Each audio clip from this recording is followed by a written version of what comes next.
আমি sales and মার্কেটিংয়ে job করার কারণে বিভিন্ন সময় মাদারীপুর জেলার এক প্রান্ত থেকে আরেক প্রান্ত ছুটতে হয়।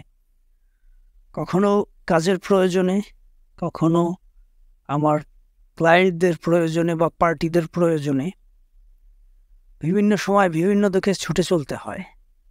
আর এই ছুটে চলার মাঝে অনেক সময় একটু সময় করে 5 মিনিট বা 7 মিনিট বা 10 মিনিট সর্বোচ্চ সময় নিয়ে ছোট ছোট ভিডিও তৈরি করি, ক্লিপ তৈরি করি। এবং এই ভিডিও ক্লিপগুলো আমি ম্যাক্সিমাম সময়ই এডিটিংয়ের কাজ থেকে শুরু করে ভয়েস ওভার সব কিছুই রাতের বেলা করে থাকি, কারণ দিনের কাজের ফাঁকে এই কাজগুলো করা হয় না।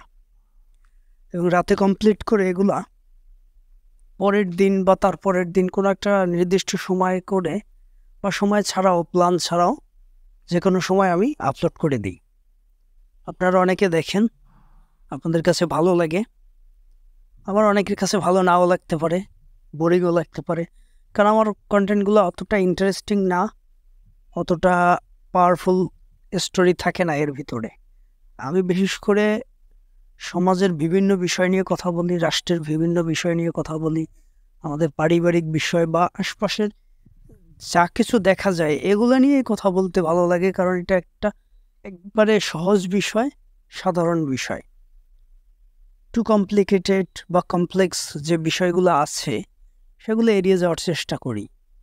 তবে আপনারা চাইলে বা মানুষ চাইলে ওরকম বিষয় নিয়েও কথা বলতে আমার আগ্রহ আছে, সমস্যা নেই।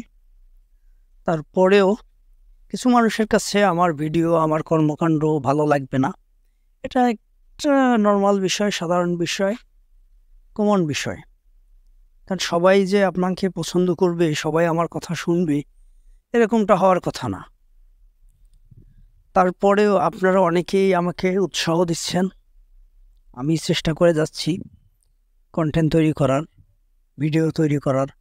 হয়তো প্রাথমিক স্টেজে আমার কন্টেন্টগুলো খুব একটা ভালো হচ্ছে না, অনেক সময় অনেক ধরনের কথা চলে আসতেছে, ভয়েসের সাথে ফেসের এক্সপ্রেশন মিলতেছে না, এ ধরনের আরও অনেক ধরনের প্রবলেম আছে।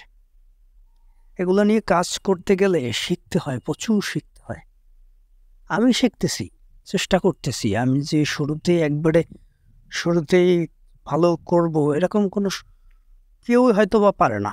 ফার্স্ট টাইমে ফেসবুকও কিন্তু তাদের অবস্থানটা এরকম তৈরি করতে পারেনি। তাদেরও সময়ের সাথে সাথে আপডেট হইতে হইতে একটা পর্যায়ে এসে তারা এখন একটা অনেক বড় প্ল্যাটফর্মে তৈরি হয়ে গেছে।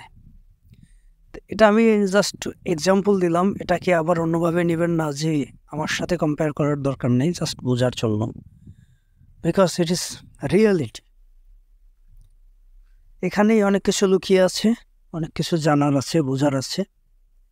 তারপরও আমার কন্টেন্টগুলো আপনাদের দেখার অনুরোধ রইল, দেখবেন, ভালো লাগলে জানাবেন।